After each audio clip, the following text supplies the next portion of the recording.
Imagine you're moving to a new town Yeah. and, you know, you are literally starting over from absolute scratch. Yeah, the ultimate blank slate scenario. Exactly. So you pull across the county line in like a cheap little pickup truck, and your most valuable possession is just this composition notebook that is absolutely full of scribbled ideas. Wow. And you're carrying a pretty heavy emotional burden, too. Yeah. You're dealing with the recent passing of your father.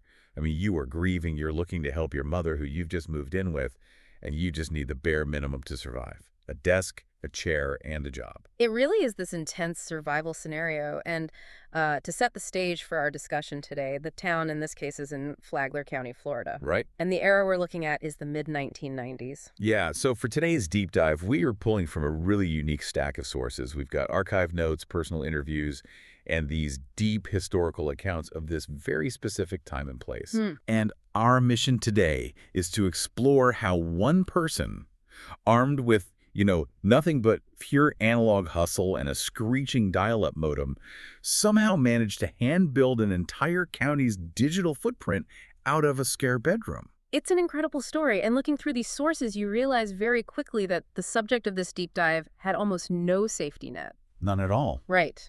They relied entirely on their sister to get their initial footing. She was working in the local service industry, so she managed to pry open a couple of crucial doors for him. Yeah, I saw that in the notes. According to the accounts, our guy ends up bouncing at a local bar called Finnegan's 3 nights a week, and then he's cooking and serving breakfast at the FAA training center 4 mornings a week. I mean, that is just grueling physical labor. Working the door at a bar until the early hours of the morning and then flipping exit dawn for aviation students. Yeah. That's a relentless, exhausting schedule. It is. It's the classic small-town survival grind. But, the physical labor isn't the real focal point of the research here. Right. It's what's happening behind the scenes. Exactly. The real story is the psychological shift happening in the background, because this is ultimately a case study in the psychology of early adoption. It's about recognizing a shifting frontier, an entirely new digital landscape, long before anyone else in your physical environment even has a concept of what the internet actually is. The contrast between his day job and his off hours is just incredible to me. We've got notes here detailing his information diet during this period. Right, what he was consuming. Yeah, while he's working these back-to-back service jobs, he completely alters his inputs. He drops Rolling Stone, he stops reading Sports Illustrated. The interviews note he swapped them out for these early, thick issues of Wired, Fast Company, and a magazine that was literally just called The Net. The Net, just straight to the point. Yeah. And he's keeping a waterlogged copy of HTML for Dummies on his nightstand. But the detail in the source material that really stands out is what he was listening to as he fell asleep. Oh, I found that fascinating, too. Right. Because he wasn't listening to technical lectures or coding tutorials. He was falling asleep to old-school marketing and promotion tapes on cassette. Wow. These were the kind of aggressive, direct sales tapes built for people who didn't have mentors or venture capital, just pure hunger. Which creates such a bizarre combination. To me, it feels like this makeshift tech boot camp, but it's being run by 1980s door-to-door salesmen. Yeah, that's exactly what it is. He's taking the analog street hustle from those cassette tapes and slamming it together with the digital architecture from his HTML books. He's building this completely unique hybrid operating system in his own mind. And if we look at the mechanisms of the 1990s tech boom, you start to understand why that hybrid approach was absolutely critical. Learning to code HTML was actually the easy part. Really? Yeah. The real challenge was human psychology. Think about the era. The internet was completely invisible to the average person. It was just a screeching sound a modem made. Right. They had no frame of reference. Exactly. So those old school marketing tapes taught him the structure of human persuasion. He desperately needed that framework because he was about to try and sell the future to small business owners who couldn't even visualize what a web browser was. Okay, so he's got this knowledge, he's got the HTML book, he's got the sales psychology. How does he actually take this out of his mother's spare bedroom and into the real world? No. Because, I mean, a small-town bar owner in the 90s isn't just going to buy a website on a whim. No, definitely not. According to the interviews, he hit the pavement. He would walk into these smoke-filled local bars, restaurants, and machine shops with almost a Chamber of Commerce-style pitch. Oh, really? Yeah, he walks right up to the counter and confidently says, "I'm cataloging local businesses on the internet. Would you like your business to be included?" I can only imagine the blank stares he must have gotten. The universal response from these owners was immediately defensive. They would just say, I don't know anything about computers. Which makes perfect sense. If you are running a diner in Flagler County in 1996, computers are for, like, government facilities and accounting firms. They aren't for selling pancakes. Exactly. But this is exactly where that analog persuasion training kicks in. He didn't pull out a laptop. Right. He didn't try to explain servers or hosting or bandwidth to them. He met them entirely in their own reality. He dropped what I think is the perfect psychological bridge. What did he say? He would tell them, you don't know anything about printing presses, but you still advertise in the newspaper, and besides, it's free. It's free. That is the magic key right there. Always is. They didn't understand the internet. They didn't know what a web page looked like, but they absolutely understood inclusion. If you run a local business, your biggest fear is your competitor being listed in a directory that you aren't in. The psychology of the fear of missing out completely transcends technology. So the business owners hand over their physical artifacts. They give him their paper takeout menus, their printed business cards, their trifold product lists. And he takes all these stacks of paper back to his bedroom to digitize them. And, you know, we really need to pause here and look at the technology of the time, because building a website in the 90s was not what it is today. Not at all. There are no content management systems. WordPress doesn't exist. There are no easy drag and drop templates. Right. If you wanted a website, you were staring at a black screen and typing raw HTML code. And the source notes describe how he had to use HTML tables to build everything. He called them Russian nesting dolls made of code. That is such a vivid description. And to understand why he called them that, you kind of have to understand how limited web browsers were back then. Right. It was a totally different landscape. Exactly. Today, we have CSS, cascading style sheets, which basically let you easily tell a browser, hey, put this picture on the left and put this text on the right. Yeah, you just drag and drop stuff now. But in the early 90s, you just couldn't do that. The only way to format a page was to trick the browser by building a structural table, which is essentially a spreadsheet. Like an Excel grid, but completely written in raw text. Precisely. You would code a table, make the borders of the table invisible, put an image in column A, and put text in column B. Okay, that makes sense. But if you wanted a complex layout, you had to code a table inside of a cell of another table inside of another table. That's the Russian nesting doll. Wow. And if you missed a single bracket or forgot to close one tag, the entire visual layout of the page would just shatter. And he is doing this entirely by hand. Every single menu item, every price, every description, just hand-typed into these invisible, fragile grids. Yeah, and the research notes actually highlight one specific company he did this for, Hudson Tool and Die. Cool. That one is a staggering example. For Hudson Tool and Die, he manually typed out over 1,000 individual products and SKUs. Wait, okay, hold on. Over 1,000. Over 1,000. I have to pause here because Yeah. I'm looking at this from a pure survival standpoint. Yeah. We established earlier that he needs rent money, right? He needs a desk and a chair. Typing out 1,000 SKUs of heavy machinery into complex HTML code, I mean, that takes dozens of hours. Oh, absolutely. So doing all this grueling, mind-numbing manual data entry for free, that sounds like a terrible business model. How is he surviving? It looks crazy on paper, I agree. Yeah. But if you dig into the underlying strategy, it is a masterclass in building social capital. Okay, how so? By doing all of this heavy lifting for free, he completely removed all the friction for the business owner. He gave them the final product without them having to risk a single dime. Right, they had nothing to lose. But here is the hook, and this is where the survival strategy locks in. Menus change. Prices go up. Exactly. Product lists expand. Holiday calendars update. And when those web pages inevitably needed to change, he was the only person in the county who held the keys. Oh, man. He was the only one who knew how to open up those complex Russian nesting dolls of code without breaking the site.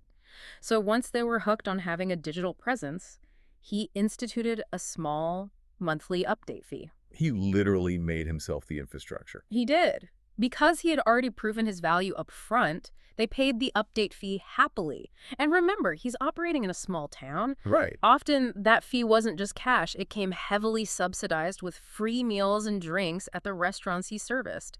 He essentially monopolized the town's digital real estate by making himself completely indispensable to their daily operations. That is brilliant. So he's got their text, he's got the menus. Yeah. But, like, The web is a visual media. Very visual, yeah. People want to see their branding. So how do you digitize a town's visual identity when literally nobody in the town actually owns a digital file of their own logo? It's a massive hurdle. I mean, they didn't have flash drives with PDFs on them. Right. If a diner owner hands you a literal paper napkin with their logo printed on it, you can't just plug that into a website in 1997. No, and he didn't own a scanner. And honestly, even if he did, scanning a business card just gives you a terrible pixelated image anyway. Which brings us to what the notes refer to as his secret weapon, the Corel Vault. Yes, the Corel Vault. When he drove down from Connecticut in that cheap truck, he brought one piece of equipment that was more valuable than anything else. He had been gifted a full Corel Draw 4 suite. And inside this software box was a 12-disc CD-ROM library of vector clip art. At the time, that specific software package cost well over $1,000. But the crucial detail, the thing that made it an actual weapon, was that the entire clip art library was completely royalty-free. Meaning he had the full commercial rights to use anything on those discs. And those discs contained the exact vectors that made up half the corporate logos in America at the time. Really? Oh, yeah. The specific swooshes, the metallic globes, the corporate silhouettes. It was the literal DNA of 90s graphic design. It's important to explain why vectors matter here, actually. Because it's not just regular clip art, right? Right. Exactly. So a regular digital photo, what we call a raster image, is made of tiny colored squares called pixels.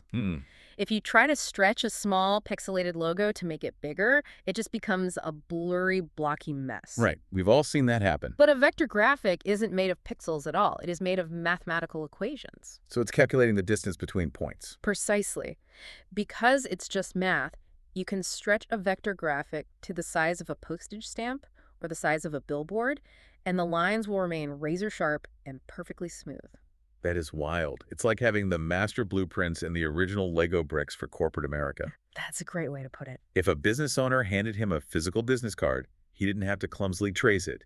He could dig into the Corel Vault, find the exact same vector swoosh the original ad agency used, and recreate their local logo perfectly by eye, matching the geometry brick by digital brick. He essentially became a one-man digital restoration firm, but he still had the original problem. The business owners couldn't see the internet to appreciate his work. Right, because it was all in his computer. So he employed a brilliant psychological tactic. He would take his meticulously recreated digital logos, add these mind-blowing digital drop shadows to give them a 3D effect. Very 90s. Very 90s. And he'd print them out in high-resolution, full color on physical paper. Oh, wow. And he physically drives the paper back to the smoke-filled bars and lays them on the counters. The notes say he presented them like blueprints from the future. And he didn't just show them, right? He made them sign physical approvals for these designs. Yes. Now, logically, those signatures carried absolutely no legal weight. He wasn't copywriting anything, but, as he noted in his interviews, perception is architecture. The ritual of signing the paper made it real. Yes. The ritual mattered more than the legality. Seeing a perfectly rendered drop shadow logo printed on tangible paper brought the invisible internet into their physical reality. The paper was the bridge. Exactly. Once they signed it, they felt ownership over their digital presence. So once it was real to them, they were completely bought in. The notes show that he suggested they put their new custom web addresses into all their local physical newspaper ads. Oh yeah, the penny saver. Exactly, the weekly penny saver. He hosted these on his own private domains, obviously. So suddenly, the county paper is just plastered with his custom URLs. Right, like visit flagler-palmcoast.com/whatever the business name is. Yes. And people all over town are looking at the paper and asking, who is this giant tech team doing all of this? And it's literally just one guy in a spare bedroom. Which is wild. But it creates this inevitable snowball effect, right? Because once you control a business's online presence, and you are the only person holding the clean, high-resolution vector copies of their logos. They're going to come to you for everything else. Right. T-shirts, Yellow Pages layouts, newspaper ads. He naturally expanded his digital monopoly right out into the physical print world. But to accomplish that expansion, the source material details how he ran headfirst into a massive, unspoken cultural divide. Oh, right. The 90s design class war. Yes, the Corel Nomads versus the Quark Cage Birds. This part of the deep dive is absolutely fascinating to me. Can you break down this dynamic for us? Sure. It was a very real tribal divide in the design industry at the time. On one side, you have the Corel Nomads. Okay. These were the PC users. They were scrappy, fast, flexible, highly portable. They were usually self-taught freelancers. Working out of spare bedrooms and garages like our guy. Exactly. And on the other side, you have the Quark cage birds. Who were they? These were the institutional Mac users. They're sitting in corporate ad agency cubicles using this highly expensive layout program called Quark Express. Okay. But ironically, they were working on completely locked down systems. They didn't even have administrative rights to their own computers. They couldn't install font. They couldn't take files home. They were caged. Wow. Yet the agency gatekeepers completely looked down on our guy. They treated his PC-based Corel files like he was drawing with crayons. It is a classic tale of institutional arrogance underestimating decentralized innovation. The gatekeepers at the print shops and the yellow pages controlled the physical distribution, and they made it exceptionally difficult for him to submit his PC files. It is wild to me that right at the absolute birth of the internet, this completely open, Wild West frontier where anyone with a modem could build an empire, the establishment was already trying to invent class systems and lock the gates based on what software you could afford. It is a fundamental human reflex to build walls around whatever gives you status, but there is a massive lesson embedded here for anyone navigating a new industry.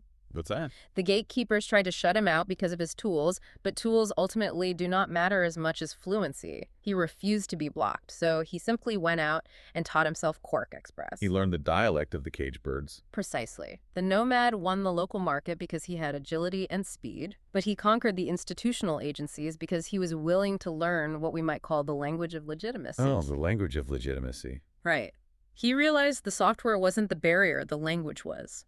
Once he could speak Quark, he bypassed the snobs entirely. Wow. He could hand off perfectly clean EPS files to the local print shops and the Yellow Pages reps, and nobody could dismiss him. He dominated the local design market because he could walk into any corporate room and speak their specific dialect without blinking. The results speak for themselves. By late 1999, his custom URLs are absolutely everywhere. He is booking local bands, he's designing the phone book layouts, he's coding the websites. He has successfully built an invisible empire. But unchecked expansion always hits a hard limit, and in solo ventures, that limit is usually human capacity. Yeah, the research notes show a dramatic shift right at the turn of the decade. He's no longer just the grieving son with a pickup truck in the spare bedroom. Right, his life has changed. He's now married, he has a new baby, and the entire digital shadow of Flagler County is literally bursting out of his hard drive. It is simply too massive for one person to carry anymore. So someone in his circle delivers the ultimate reality check to him. They look at all this incredible invisible architecture he has built over the years, and they tell him bluntly, you need to get a real job. Which has to be a brutal thing to hear after you've literally hand-coded a town. Oh, absolutely. But he listens. Yeah. And what he does next is the craziest part of the story. He doesn't sell this massive digital empire to a marketing firm. He doesn't sell it to a publisher. He trades it. He trades it all to the local computer shop, Ocean Atlantic Computers. Right. And he specifically notes that unlike the local Radio Shack, Ocean Atlantic was in the business of dreams. I love that quote. The owner of that shop had watched him grow from a guy with a notebook into the architect of the town's digital identity.